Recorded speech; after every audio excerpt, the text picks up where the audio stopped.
going to talk about the STEP model, and we're going to show you how to apply this specifically to volleyball. So as a reminder, STEP stands for S is space, T is the task, E is the equipment, and P is people. So by manipulating each of these, you can create and modify games so that all different types of children can participate. Those who are very skilled, those who have lower skills, and even those who have different disabilities. So let's start with the S piece first. That's space. So space has to do with things like the distance from the service line to the net. It could be how big the court we're playing with. So for example, if I wanted to make the court smaller, I could put some cones in here, put some ropes down on the floor, and that could make a smaller court where we can play 1 versus 1 or 2 versus 2. So that's a simple modification. Again, you can do this with soccer, make the court smaller. Basketball, it's very common to play half-court basketball. Those are all different ways of manipulating space. Specifically to volleyball, in addition to making the space smaller, I always think about the service line and how we can manipulate that space. So if I have a very skilled player, I would encourage them to stand at the regulation line and serve the ball over the net, however they choose, underhand, overhand. We'll talk about those, how to serve a little bit later. But now for kids who may not be as skilled, I'm going to give them the option of standing closer to the net. So I put some little poly spots down here. So here we can say there's a yellow spot, you're more than welcome to stand here. There's a green spot I put down here. But the idea is I want everybody to be successful. So, and I also want everybody to be challenged. So if a little girl comes up to the net who's a really good server and she comes to the yellow, I say, no, you can serve from the regulation line or take one step in, but I really want you to challenge yourself, okay? So that's the S piece. And it really works well with volleyball in terms of the space here. We can make the space smaller. And again, I think about the distance from the service line. The next piece of the STEP model is T, and that's the task. So this has to do with the movements we expect someone to do, as well as the rules of the game here. So if you're familiar with volleyball, you know that if the ball is served over the net, you can't use your hands in this manner to hit the ball. You've got to have a forearm passing motion. If it's over your head, you can do a set, but down here you have to do this. So that's the rules of volleyball, and I would certainly enforce that with most of the players. But again, if I have some less skilled players who struggle with that, I'm going to relax the rules. You know, certainly I wouldn't encourage this type of a movement, but what if we allowed the players to catch the ball early on, before they're feeling comfortable receiving the ball over the net and forced into this position? Let's catch the ball first. That can encourage them to move to the ball to catch the ball, work on eye-hand coordination. This is a difficult task. So that might be one thing I could do, is I could just kind of relax the rules a little bit. Same thing with the overhead pass. When we're doing overhead passing, we expect the ball to be set up in the air so it doesn't spin. If it spins, that would be a penalty. We usually call that a double hit. Again, I can relax the rules and not be so strict in calling those types of things. Okay? So again, this type of a movement here, we want the ball to go straight. We don't want it to spin up in the air here. So again, relaxing the rules here. Thinking about some of the movements, I mentioned catching the ball would be a nice modification. Having a peer catch the ball for a player, let's say, who has a visual impairment or someone who has some coordination issues. A peer catches the ball and then stands and does a gentle toss to the player. That could work. A peer catching the ball and then tossing it up in the air, and then the player just hitting the ball over the net. So again, those are some simple modifications as well. Thinking about movements, we talked about serving. Certainly we can do an overhand serve. That would be for the really skilled players. We would allow an underhand serve for the less skilled players. And again, let's combine some of these pieces. So with space, you can stand closer to the net and do your underhand serve to get the ball over the net. So again, these are things that we can combine together here. So those are the major movements.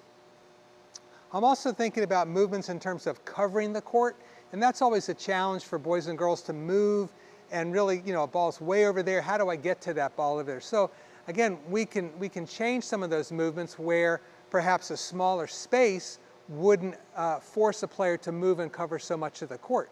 So again, that's combining space and movement together here. So we've done S for space, we've done T for the task. Now let's do E for equipment here. So one thing I did is I brought out a bunch of different balls. And when we think about something like volleyball or basketball or soccer, certainly that's a ball sport. So I have a regulation volleyball. That's certainly something we can start with. I could take another volleyball, and this ball could be deflated a little bit so it's softer. So it's a regulation ball, but a little bit softer because it's deflated. You can also purchase volleyball trainers or volleyball lights, which are much lighter balls. There's some that are larger. I always like using beach balls. I think that's fun for the players to use. I have a large beach ball here, and I have a small beach ball here. Okay?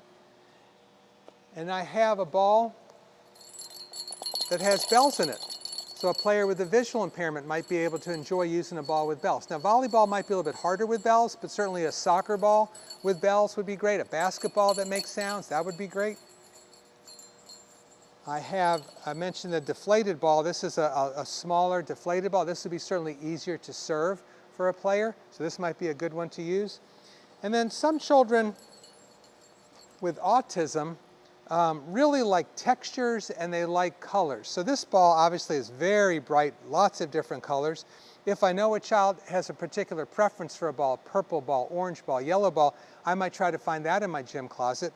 This ball has some texture to it, so I really think this would be something that a child with autism would really like. I've seen some balls with little bumps on them that's even more textured. So think about texture as an option as well here. Something else that we can potentially control for in terms of equipment is speed. How can I slow down the equipment? So again, volleyballs move very fast, whereas beach balls float and move very slow. So again, a slowing down of the game makes it much easier for a player to move and get the ball here. So again, let's try to combine some of these things. So we have a smaller space, that's the S piece, so the person doesn't have to cover as much space. We have relaxing the rules so they don't have to pass and bump the ball to regulation. And now we control the equipment. We use a larger ball and it slows it down. So the player really has a chance. It's way over here. Well, I can get to that ball versus a volleyball where it moves too quickly for me. So I think those are some good modifications. So now think about this for a second. This would be my dream scenario. When a player is asked to serve, we rotate around, it's their turn to serve, they can come to this rack of balls and look at them and say, which ball do you want to serve? Well, I happen to be a very skilled volleyball player. I'm going to use a regulation ball to serve. I'm going to stand at the regulation distance. And for the next 5 or 10 seconds, we're going to play a regulation ball, regulation game, regulation rules. Okay? I lose my serve, we rotate out, a new person rotates in who says, I would like to use this small beach ball.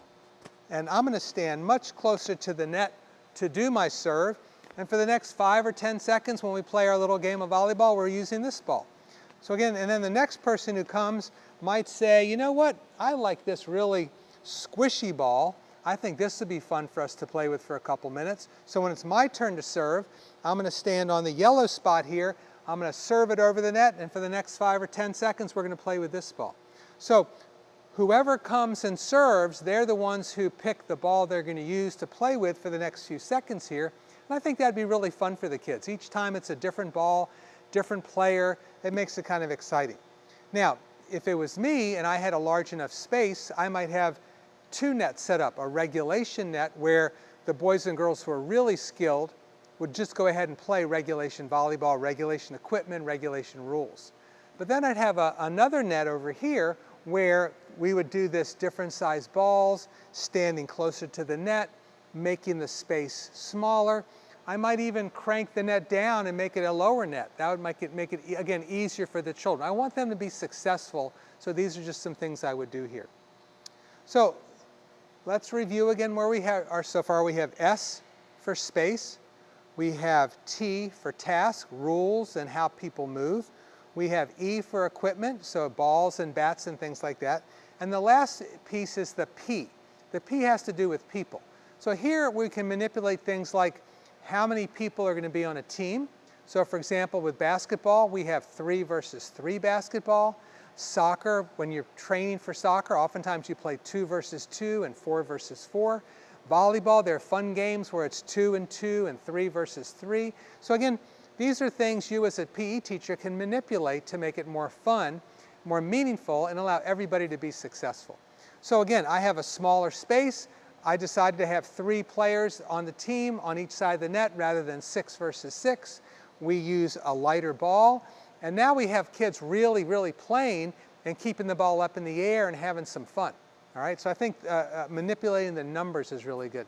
Another thing we can do is, again, I mentioned we have the ball here with the bells in it.